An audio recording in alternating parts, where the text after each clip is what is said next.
Old School RuneScape is a massive game with thousands of activities to explore and 23 different skills to master. In this series, I want to answer one question. Is it possible to max an account without repeating any skilling methods?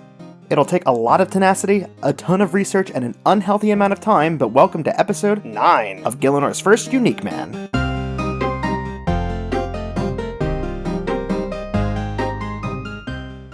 Hey guys, do me a favor and don't skip the intro this time. I want to thank every single one of you for getting the channel to 1,000 subscribers. It's a huge honor and I still have a bit of a hard time believing we actually made it. I'm working on 3 big projects to celebrate in addition to episode 10, which is going to be a bit of a doozy, so it might be a little bit before you see them, but I'm really excited to share them and I hope you look forward to them. In any case, thank you again to everyone here. Let's jump into the episode. Hello everybody and welcome back. I think it's about time for us to get level 10 Herblore. I did a quick check on the anchovy math and it looks like we're going to be off by 1. It's not going to be a problem though, we just got to get to 37 cooking. We're going to take a trip over to the cooking guild and relieve them of all their grapes, which we'll be using to make jugs of wine. We'll need 13 of them to get to level 37. Yoink! Yoink! 37 cooking from yet another alcoholic beverage. Now we can finally start the actual process of getting level 10 Herblore. Last episode I explained that we'll be getting there using imp repellent, a virtually useless item that you can make with 2 ingredients, anchovy paste and flowers. We'll start by getting the anchovy oil. We'll need 8 cooked anchovies apiece, which will be turned into paste and then turned into oil from there. Before we head over to Port Piscarilius though, we're going to pick up a sieve. We can pick one up from the chemist in Remington, and it lets us turn our anchovy paste into anchovy oil. There's 38 cooking from making all those anchovies. Next we head over to Entrana to pick up some vials, crush those anchovies into paste, and finally use the sieve to make the oil. And that's 1/2 of the ingredients. The second ingredient that we'll need is flowers. This requirement can be filled with a lot of different versions of flowers, including any flower from mithril or adamant seeds as well as 3 of the farming flowers. Unfortunately, this account doesn't have an easy way of getting mithril or adamant seeds, which means it's time for us to start farming. A second seemingly random requirement to get to level 10 Herblore. This account's got 2 big issues when it comes to farming. The first of those is weeds. There's unfortunately just no way to get weeds out of a patch without raking them, which gives just a little bit of farming experience. According to our base rules, that would be a method in itself, and we'd never be able to rake a patch again after hitting level 2. This is obviously not reasonable, so we're just going to add an extra rule here. Raking weeds will count as my method to get to level 2, and then we'll ignore it from there. The second issue with farming is that a lot of different actions give experience. We don't want to spend a whole level planting potato seeds and never harvesting them, so we're just going to count each crop as its own method. Level 2 farming. Now most people are probably thinking that level 3 is going to be potatoes, but we actually won't be planting a single crop until level 5. As it turns out, compost bins can be used for something that isn't compost. Rotten tomatoes. These are made the same way as compost, but with tomatoes instead of any other ingredient. They even give the same amount of experience. Once again, we'll be pillaging Aggie's house for tomatoes, and then tossing them in the compost bin. While we wait for those tomatoes to rot, let's head off to the desert to get our first level in woodcutting. Using a knife with an empty water skin in our inventory, we can cut open one of these cactuses to get 10 woodcutting experience. Another mechanic to add to the list of things I didn't know before starting this series. Level 2 woodcutting. Next we're gonna go pick up level 2 in magic. Level 2 magic.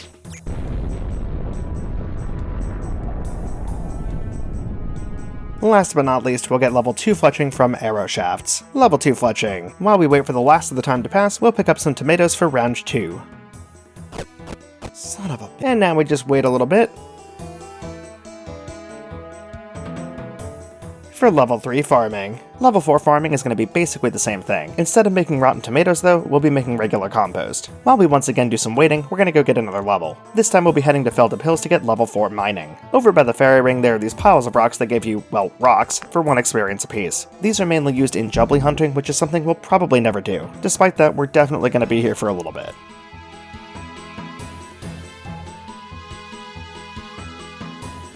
Oh, hello there, Count Check. Unfortunately, I still don't have any new collection log slots, so this is just gonna go in HP. The compost bin should be nearly done by now, so let's run over to Varrock and get some buckets. There's our first round of compost done, and with those cabbages rotting we can head back to our mining grind. And there's level 4 mining. Now we just wait for the compost bin to be done to get us level 4 farming. Next up we'll be making some super compost. Once again we make it exactly the same way as the other 2 methods, but this time we use more exotic ingredients. While that's processing, we're gonna go do some more mining. For level 5 we'll be mining clay rocks, which should be pretty fast compared to the other methods. We obviously need more experience than before, but these give us 5 5 apiece instead of 1, which absolutely outweighs the experience difference. And there's level 5 mining. Next up, we're actually going to go take care of the Rune Mysteries quest. This will do a couple things for us, but mainly it's going to unlock rune crafting. I don't really have plans for that skill just yet, but we're going to have to do it eventually. And there's the quest complete. Now we're going to get our first level in fire making. I was anticipating the lowest experience gain in the skill to either be lighting normal logs or doing something completely random I've never heard of before, but I was actually wrong on both accounts. Well, sort of. The lowest amount of experience I can get at level 1 is tending to a forester's campfire with normal logs. That gives us 13.3 experience, which means we need to do it 4 times. Oh, would you look at that, there's a campfire right there waiting for us. Level 2 fire making. Now let's do a little bit of fishing, I guess. And there's 2 fishing from bugs. Let's also grab level 2 ranged with a training bow while we're here. Enemy spotted. And there's level 2 ranged. Oh, I really thought I was going to need another round there. Well, there's level 5 farming. Now it's time to finally plant some crops. We'll be starting with some potatoes. We're also going to pay Elston over here to watch our crops, because we can't treat them with compost without gaining experience. Now we go back to the waiting game. I'm actually going to take a quick break and log into my alt and level my walking skill, so I'll be back in just a bit.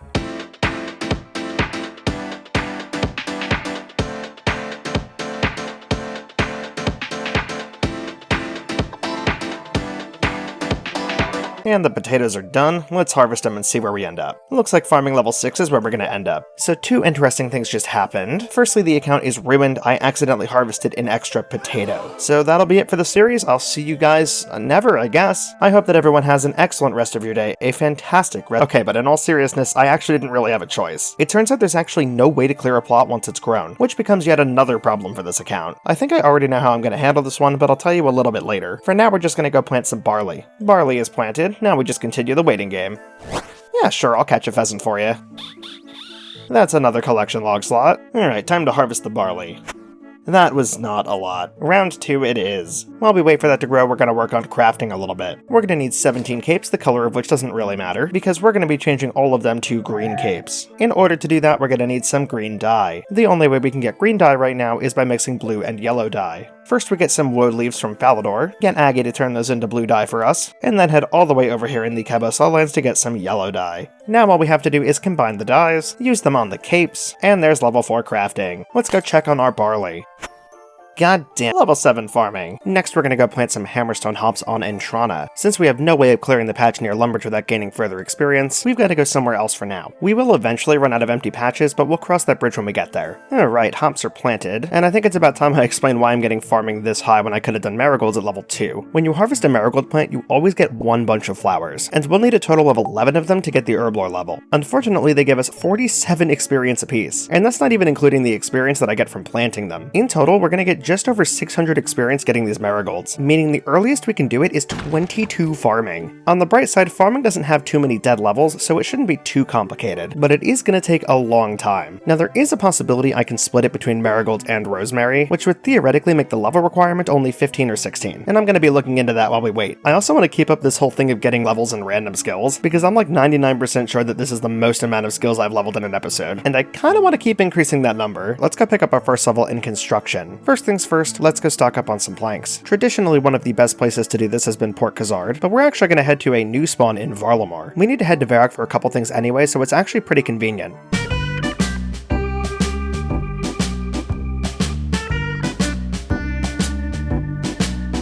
Now we're gonna pick up some nails, steal this man's saw, and then buy an entire house. Anybody know where I can get a home for $1,000? 2 chairs later and level 2 construction. Shouldn't be too much longer until those hops are done. We're gonna go grab 2 more mining levels, 1 with copper and 1 with tin, so we can start working our way towards smithing level 2. Level 6 mining and a clue geode to go with it, and level 7 mining. This will not be enough bars to get us to level 2 smithing, but I have a plan to get the rest of the way there. Of course it's Charlie. Why would it not be Charlie? We'll deal with that clue scroll later. For now, we're just gonna water our crops and then head to Karamja. The same Tazar that sold us iron ore can also sell us copper and tin ore to finish off our level. And that's 2 smithing.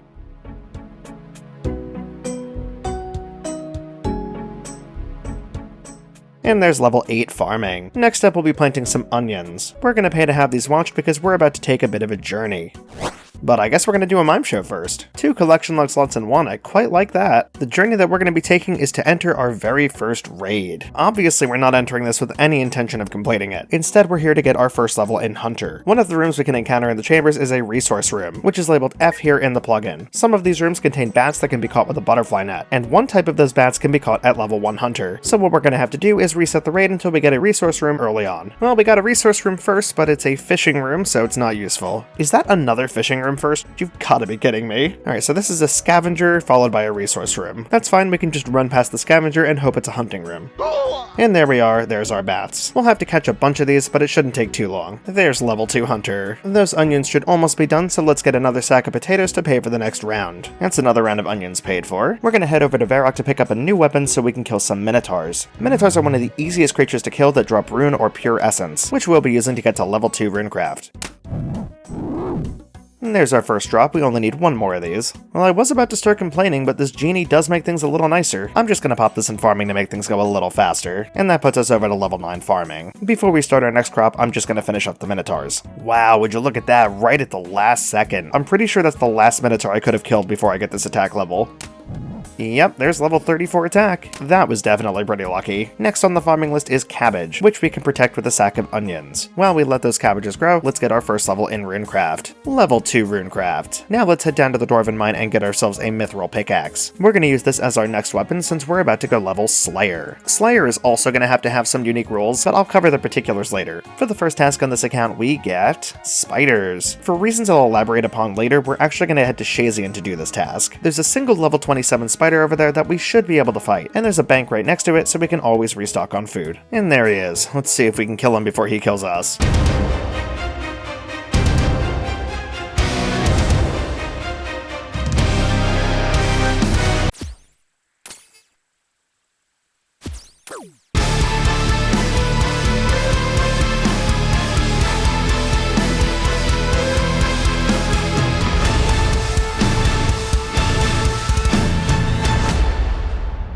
He does hit pretty hard, but nothing a full inventory of food can't handle. Level 2 Slayer. Those cabbages should be about done, so we'll go pick up some onions to pay for the next round. While we wait for that to finish, I think it's finally time to organize our bank a little bit.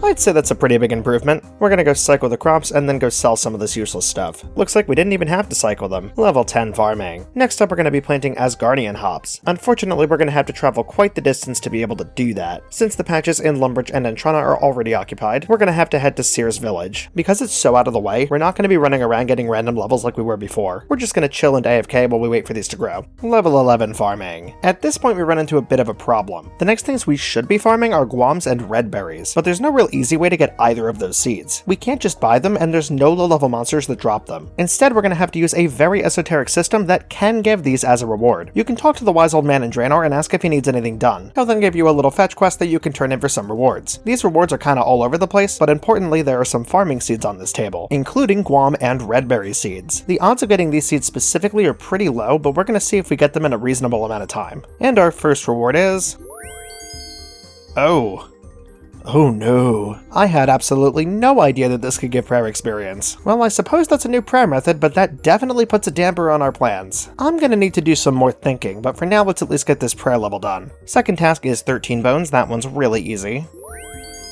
Well, there's level 15 prayer, which means I can't do this again because I'd risk getting more experience. I guess it's back to the drawing board. And that's where we're going to stop for today. Once again, a massive thank you to every single one of you for getting the channel to 1,000 subscribers. Keep your eyes open for those celebratory projects. I'd also like to give a shout out to all of my supporters over on Ko-Fi and Twitch. Miss Moss, Rosharon, Kai, Synthesai, Picati985, Cat C Games, Okifer, Marubur, Big Mac 1897, and Lix. And to everyone, as always, I hope you have a wonderful rest of your day, a fantastic rest of your week, and I'll see you all next time.